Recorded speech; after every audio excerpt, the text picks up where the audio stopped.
Welcome to another fun-filled module for the Profit CFO. The last 3 recordings and this module are pretty heavily weighted towards what I might think of more as Accounting 101. And for that, I apologize, because for some people, it's kind of heavy versus the actual getting your sleeves rolled up and doing stuff in your business to improve profitability. But I do think these first 4 recordings are incredibly powerful and required to set the foundation for the rest of the Profit CFO course in order to help you really drive forward in managing the business through numbers, up-leveling your financials, up-leveling your education and experience and confidence with those financials, and setting the base to be able to start pulling those financial levers to improve things like profitability, cash flow, and wealth for yourself. So let's jump forward and we're going to go through what to look for in your financials. The first 3 sets of recordings, those 2 modules, were primarily focused on producing financials that are worth looking at and easy insights formatting to allow you to get the most out of them. This module is what to look for in those financials.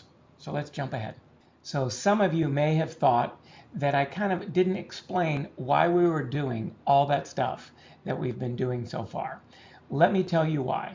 Better results. We want to gain insights to make better decisions to produce more profit. So that's insights and decisions and then action. So we want to improve pricing, terms, expenses, efficiency.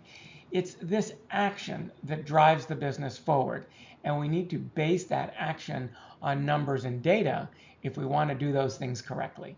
This is going to show us here in number 3 where to invest our time, our money, our resources, and our staff's energy in order to get the most bang for the buck. This also allows us to measure and report on efficiency and costs, and that leads us to setting targets, setting incentives and goals for people, and then helping them become more self-managed to drive the whole team and the whole company towards targets, to achieve goals, to improve the business. Examples. Here are some examples of how we can drive the business forward with the kind of information we're talking about in this module. When you look at cost of goods going up over time, it might invite you to raise your prices. How this can sneak up on you is if prices have increased 2% a year for the last 5 years and now they've gone up 10%, you might have lost, let's say, 5 to 8 points of bottom line net profitability, but since it took so long, it kind of snuck up on you. When you have a properly formatted Easy Insights P&L, that 10-point swing in cost of goods sold will literally jump out and punch you, and you'll be like, dang, now I see it, and that will lead you towards changing your pricing as a likely lever to address that problem. Number 2, product A delivers a 30% contribution margin, product B 13%. To me, the obvious choice there is how do we grow A? How do we invest in A and invest less in B? Same thing, number 3, contribution margin and per unit economics. We want those things to line up. And number 1 is a check on the other, but then they both can help us drive behavior, improve efficiency. I've got those 3 red arrows there and all those bullets under the word example. What I mean by that is for all those areas, product and service lines or families, location, people, department, jobs, and projects, all of those can apply to items 1, 2, and 3. Thinking about cost of goods, thinking about one of those being more efficient and effective and margin rich than another one, or having different economics or wanting to look at it both top down and bottoms up. What if your accounts receivable, number 4, is rising as a percentage of revenue? You definitely want to know that. What if your overhead is growing as a percentage of revenue? And then we're going to talk about the key cash traps. And in fact, I've got 2 handouts for this module that can help you dig into that as a reference. We're going to cover a lot of material. My expectation is that this recording will introduce for you some of these things you may not have been familiar with, or help land it if you're already familiar with it. But I think these resource documents that we're going to provide to you in this module will be very critical for you to be able to go back and reference and ultimately land this for yourself. A big, big takeaway from this module. We want to make sure you've got those 4 statements completed. We'll cover them later, but P&L by year, P&L by month, cash flow statement, balance sheet, and then we want you to have that, and then we want you to take those numbers and plug them into also the cash traps worksheet so you can see which of these cash trap areas may be the most rich and the most fruitful for you. Okay. Nothing, no, and never. We've talked about this several times. You can trust that other people will care for your private information in the same way that you will care for other people's information. Let's just take a minute to talk about how great you're doing, the accomplishments that you're having, and how you're investing in the future of yourself, your company, and your team. You guys are cooking with gas. When you look at cash and dig into the balance sheet and the cash flow statement, you're really getting ahead of many of your colleagues in protecting your business by understanding cash. You're getting good financial information using the Easy Insights financial reports templates, and you're getting great training for yourself through the Profit CFO. Number 3, you're getting your team into the mix. Whether it's your number 1 executive, whether it's your accounting and finance resources, really doing a good job to expand the group that is involved in managing by the numbers, producing the materials, and helping you drive the business forward with numbers. Stick to it. You're up-leveling your knowledge, you're getting your team involved, really good. And you're setting the foundation for improved growth, improved security, and improved profitability. Really good. Keep at it. So I highlighted just a minute ago to get these 4 statements complete. We've already covered this in the past. In the last module and probably the module before that, we released these homework assignments. There's templates that have gone out. There's videos specific to this, and very important to have these materials so that you can then draw from them to base the rest of your work in the course on. Okay, you've seen this before. Just a quick reminder, we're here in section 3 of the Profit Prescription. Let's jump ahead. Here we are in the treatment process. You can see that we have the Easy Insights, what to look for, number 3 highlighted. That is the intentionality of today's module. Here's another quick review slide. Remember, use the simplification checklist for the P&L, the balance sheet, and the cash flow statement. These rules will really help you get the most out of those financial statements. There are 2 handouts for this module, the What to Look For summary and the Cash Traps summary, which we will talk about later. This What to Look For is kind of a cheat sheet of what I'm covering in the video. So if you need a quick reference, I would definitely recommend looking at this What to Look For summary. Over the last 3 recordings, we've dug into the what to look for in the P&L with quite some detail. If you look over on the left side with revenue, expenses, margin, and profit, that's generally what you're looking at on the P&L. But a key thing that you will not be looking at when you look at your P&L is cash. And one of the critical levers that we need to pull is cash. That is an important element of the Profit CFO, how to improve profitability, how to turn that into cash, how to turn that into wealth. We've covered a lot of this before, but I'm going to cover it again here. Looking at your P&L, particularly when you slice and dice your P&L by market, by location, by product or product family, same goes for service and service family, it can teach you where to invest, where to cut, and what to fix. And that is critical, perhaps even more critical than just simply trimming expenses. Okay, the P&L, particularly with those percentage of revenue columns, can help you see trends over time. And I want to make sure that you're looking at both the percentage and the absolute numbers. They both tell you something different, and sometimes they can kind of trip you up. Because if your revenue goes down big time from one month to the next, the percentage of an expense that might have been flat would increase but it's not like you're doing worse necessarily on that. It's just that your revenue went down. So it's important to understand it from both sides. Margin, margin, margin. The key here as a business owner, if you want to make money from your business as an operation, you need to have a healthy, strong margins. Gross margin, contribution margin, and ultimately net profit margin. One of the things you'll find, and this is true for the P&L as well as the other statements, is when you look at them more and more and you dig deeper with greater confidence, you will end up cleaning up your books. Because when nobody's looking at stuff, it's easy for sloppy stuff to slide through. The most obvious thing that you'll end up cleaning up is entries that went into the wrong month. For example, if you sell $150,000 worth of stuff in a month, that's your revenue. If $20,000 goes into the wrong month, whether it's revenue or cost, it'll have a big impact on your bottom line, on your margins, on your cost of goods, etc. And as you start digging in and having greater confidence and clarity with your financials, you'll start seeing those. That's an example of how you'll end up cleaning up the reports that are produced and how they're handled by accounting and finance and bookkeeping. And then once that layer is cleaned up, you may start realizing that the way some folks on your team are doing things is also messing up your numbers. They're submitting expenses late, time cards late, invoices are going out late, etc.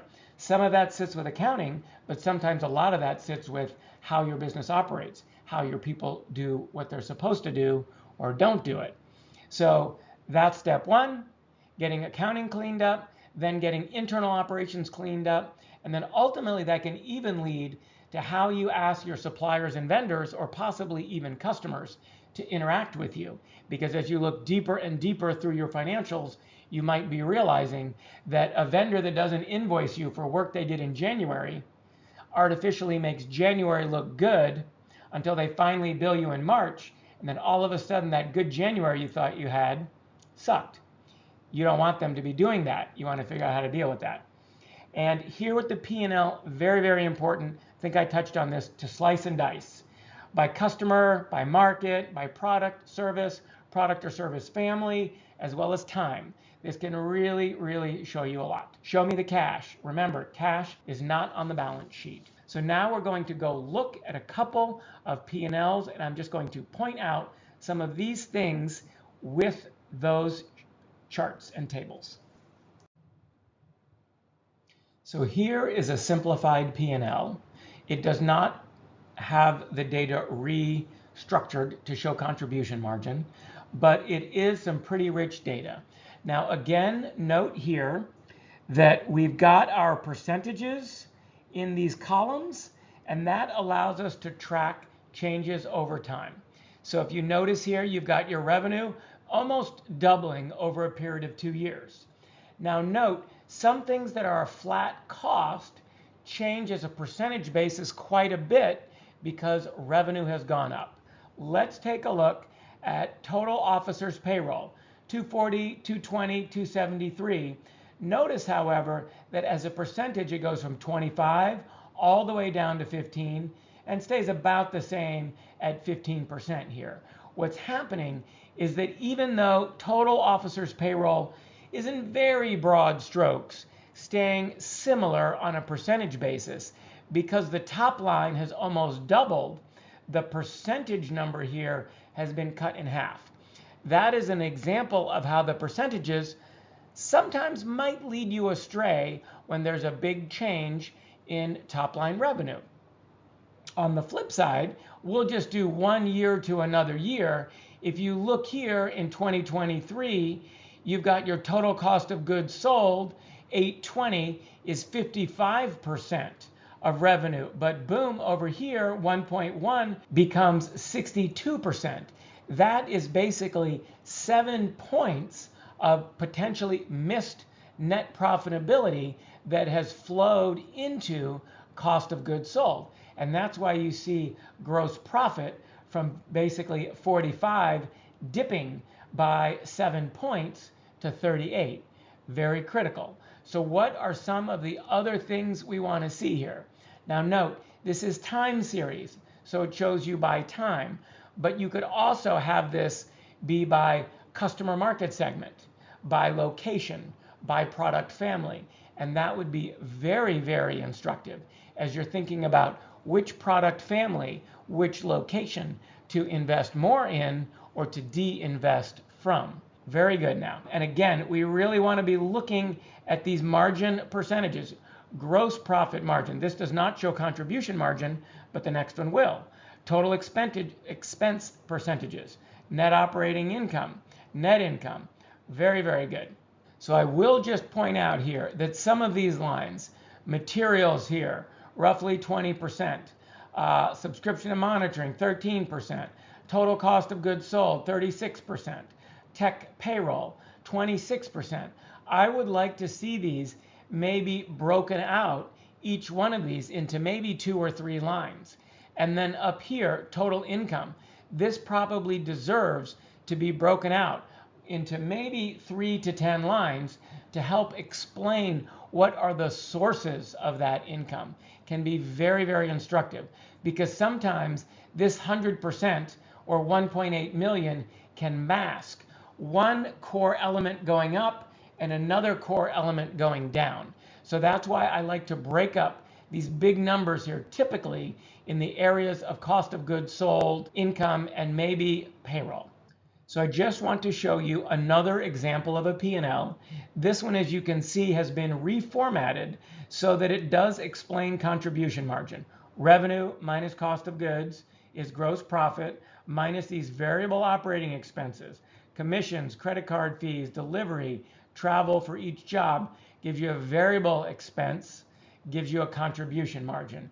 Very, very useful. And I invite everybody to work on producing this for themselves. Now, I will note again, up here, revenue, 1 line, cost of goods, 1 line. Not super helpful, because you've got all this down here, ultimately only equating to 40% of the story, but 60% of the story is just these 2 lines. I'd like to see each of these probably broken out into 3 to 10 sublines. What to look for on the balance sheet.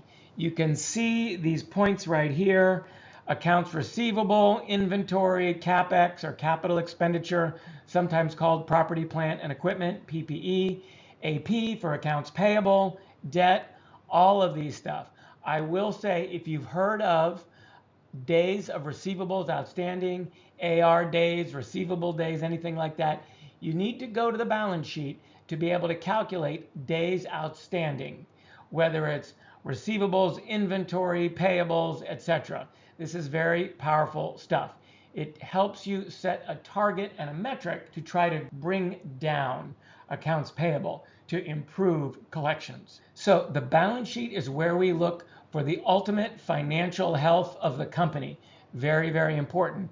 This gives you a lot of insight into the cash traps.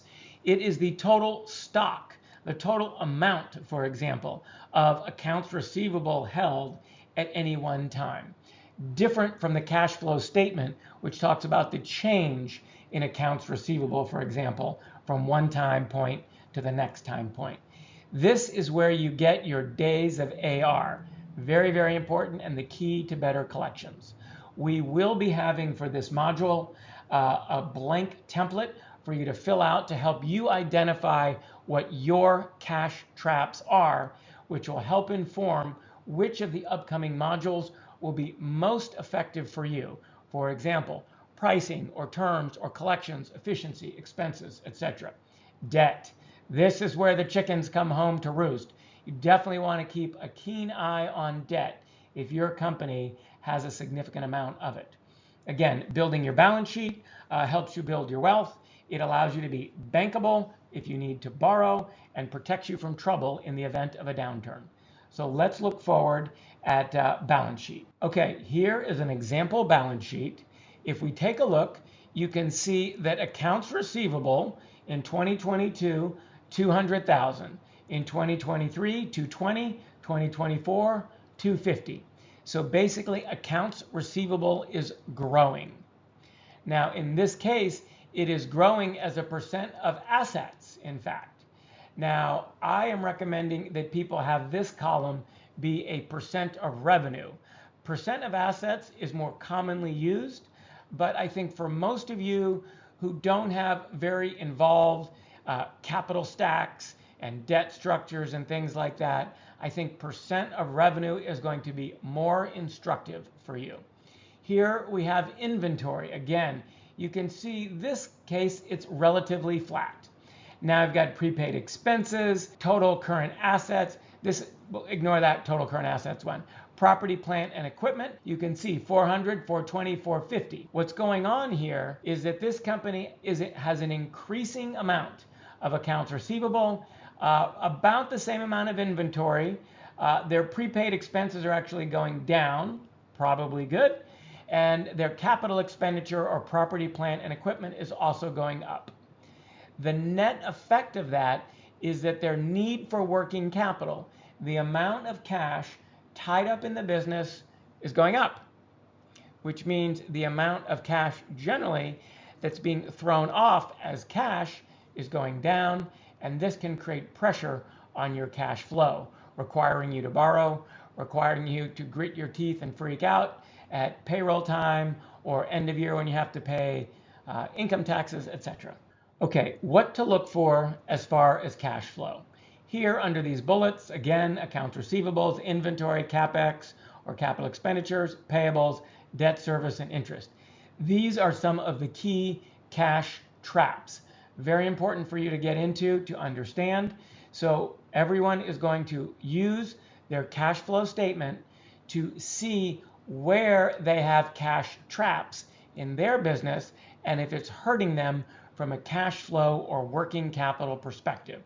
Now, the cash flow statement translates income or profit into cash, or in many cases what it does is it shows you why even though you think you made a lot of profit last month, last quarter, last year, you're not generating a lot of cash because it's getting stuck in these cash traps. Receivables, inventory, capital expenditures, etc. A big area for us to pay attention to is accounts receivable. That's probably one of the biggest, and everybody in the course, we're going to invite you to look at that. So if you're B2B and you invoice clients, which means they haven't paid you 100% like COD/in advance, accounts receivable is a big deal. Also, accounts payable is a big deal. It can be considered a source of cash. What that means is if you delay paying your suppliers by, let's say, another 30 days, it's as if they're lending you money, a source of cash. However, if you take this too far, it's usually a sign that you can't afford to pay your vendors and suppliers, which is usually a bad sign. And that often leads to the situation where you get cut off and then you can't service your clients, and that creates its own negative spiral.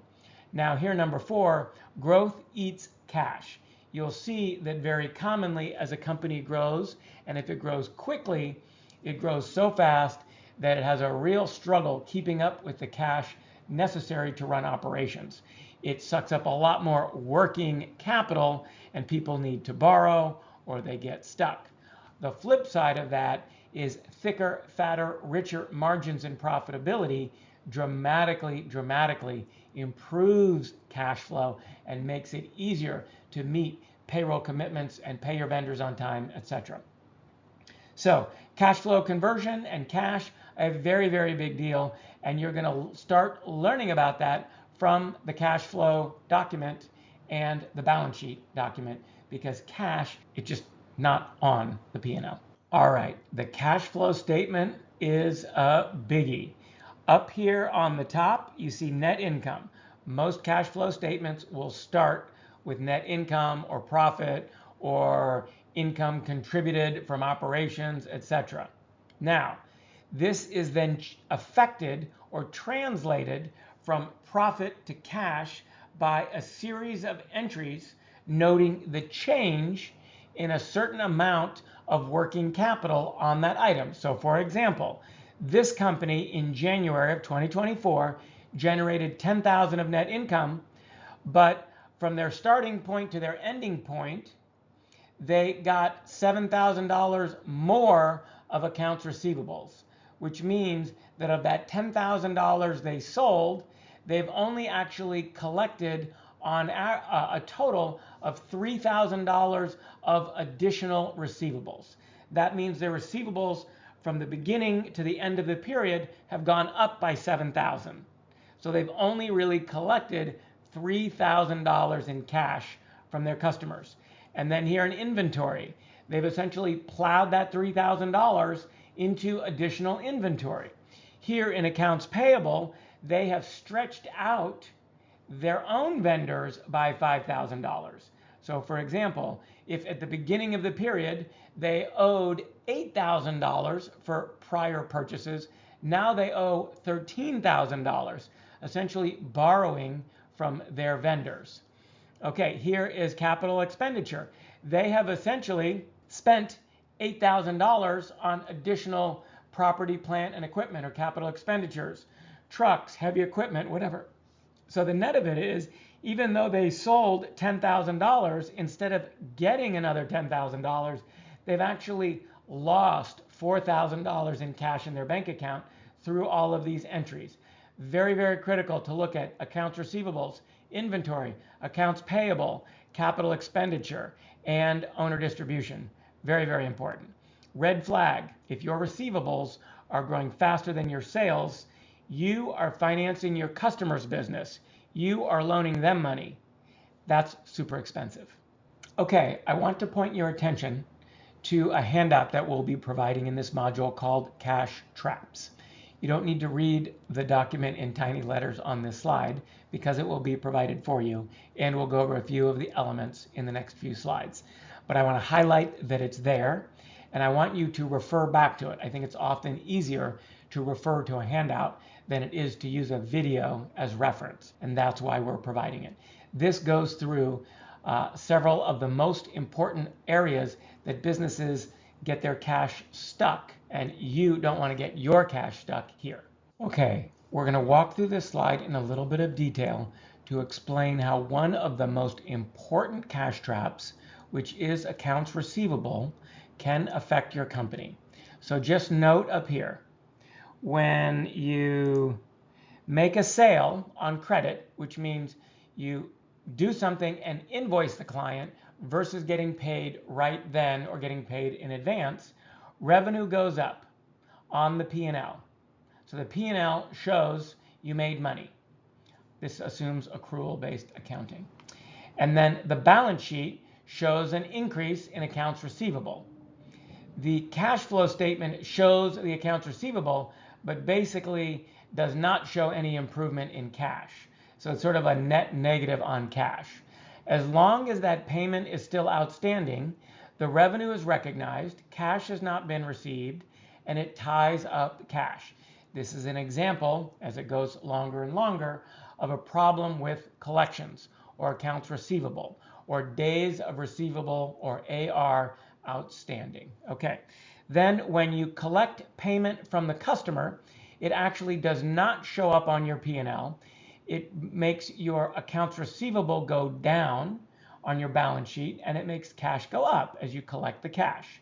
And then the cash does show up on your cash flow statement because the amount of receivables is getting reduced, and therefore cash is showing a higher number on your cash flow statement. If you have to write off unpaid debt or bad debt, you will have a bad debt expense on your P&L. Accounts receivable will go down on your balance sheet, but it will not affect your cash flow statement. Here's a big deal. If your receivables are growing faster than your sales, you are financing your customers' businesses instead of your own. Basically, you're the bank for them. So you generally don't want to be the bank for your customers.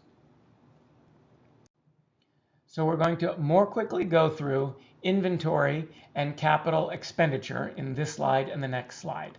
So at a high level, if you buy inventory, it does not have an impact on the P&L. Inventory on the balance sheet goes up, cash goes down. Presumably you paid cash for that inventory. So on the cash flow statement, inventory up, cash down. Inventory is not yet sold. It's like, quote, sitting on your shelf. No impact on your P&L. Inventory remains on your balance sheet. It's tying up cash. You sell the inventory, whether it's like you're a reseller or that inventory goes out as cost of goods as part of a larger project, right? Now it hits your P&L as cost of goods and revenue together. Accounts receivable goes up, inventory goes down on your balance sheet. No real cash effect, other than, of course, this inventory is continuing to tie up cash because you haven't yet gotten paid. Now you get paid. Getting paid does not affect the P&L. That's the key. The difference between revenue and cash does not show up on the P&L. It only shows up on the balance sheet and the cash flow statement, which is why we're inviting you to look more at the balance sheet and the cash flow statement. So when you collect your payment, receivables go down, cash goes up, and on the cash flow statement, cash goes up.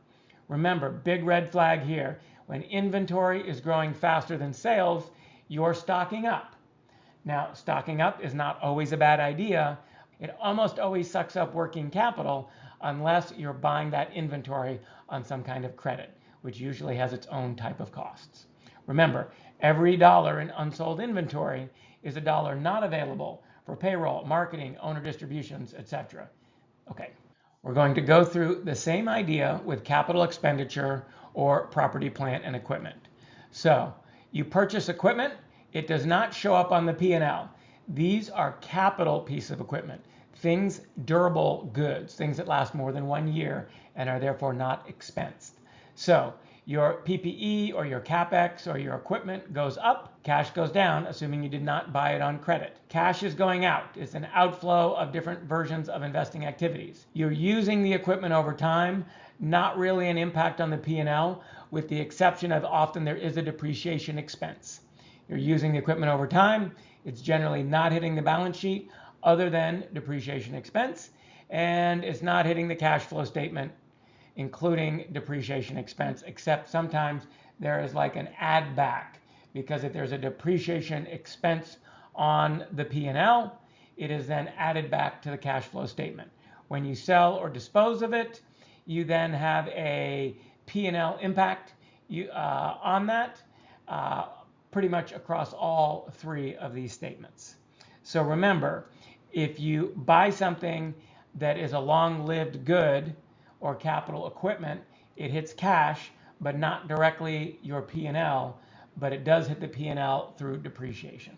So what are the benefits of the Easy Insights element of the Profit CFO program? And again, that includes the simplified financial formatting, as well as teaching people how to use those reports. First of all, it's easier, more fun, and simpler to manage with numbers. It's easier and less threatening to dig in there with these simplified reports. And as we've kind of up-leveled some of your understanding and education about what to look for, it's going to be more fun and easier to dig in. This should help you improve profits, growth, and company success. That is the trifecta right there. We want to build your confidence with the numbers, with using the numbers, and in the numbers, in that the numbers themselves are more accurate. And so the more you look at them, the more you review them with your team, the more your key executives and your accounting and bookkeeping resources know what those numbers mean, are looking at them, and are using these simplified formats, the more likely it is that all of you will improve the quality of those numbers. Garbage in, garbage out, but if nobody ever looks at them, the garbage that goes in never gets cleaned up. So by looking at them will help. Data quality improves when the information is reviewed. What gets measured gets managed, and if your numbers suck or you're not looking at them, that means those things are not being measured and not being managed, and we can help you with that. And again, this all can lead to building trust among your employees in these numbers, which allows them to become more self-managed, which allows them to get excited about going after goals, targets, and so forth, and allows you to use incentives to help shape behavior. When you set incentives based on numbers that people don't believe in or you can't track properly, those incentive programs tend not to work out very well. Okay, really good stuff. Hopefully this isn't beating the horse to death here, but I want to share some brass tacks and help you understand how good numbers can guide you to very specific things that you can take action on in your business. Number one, it can show you the best things to sell. Number two, it can show you the best folks or customers or target markets to sell to, and the best sales and marketing people, pathways, programs, investments, etc., to sell those things. So basically, by slicing and dicing, for example, your P&L by customer type, by product type, and then looking at your various sales and marketing investments, we can guide you on who to sell, what, and how to sell it to them. And that leads right into pricing and terms to improve things like cash flow and collections and profitability from that, improve collections, reduce expenses, improve efficiency, planning and strategy. And one of the things we talk about here a lot is no bad months. We want you to develop the kind of early warning systems to look for and prepare for trouble before it gets to you, so you're ready. And as we just talked about in the previous slide, getting more from your team by equipping and encouraging and enrolling them in hitting targets, goals, metrics, numbers, being self-managed, tying incentives to desired outcomes, not just activities, but ideally things that drive profit for you. Really good. Appreciate your attention here. I know this was a lot. The next upcoming modules, we're really going to take this data and start applying it, and that's where you're really going to get traction in your own business. Okay, we're getting into the home stretch here. This was kind of a long one, but we had a lot to cover. What I want to make sure is that you've done those 4 homework elements, if you will, which is the 4 financial statements: P&L by year, P&L by month, balance sheet, multi-year balance sheet that is, and cash flow statement over the last 6 months. We talked about that a lot in the last couple of modules. Refer to that. Then in this module, we showed you what to look for in those statements, and we will be providing a blank template to help you complete your cash traps, which should help you understand where maybe you are losing cash and trapping cash or working capital in your business. And that can help inform us over the next several weeks what to focus on most. And again, you can't run your business effectively if the numbers don't make sense, if people don't understand how to use them, and that needs to start at the top with you guys. That's why we're helping you clean up these statements, understand what's there, have the confidence to work with that, have the confidence to adjust and shape those numbers to be more effective for you. That doesn't mean just plugging in different numbers, but it means reformatting, simplifying, regrouping, reordering those numbers so that they really can show you the insights to help you manage your business more effectively. So now going forward, we're going to get into things like pricing, terms, collections, efficiency, etc. Really looking forward to jumping into that with you guys.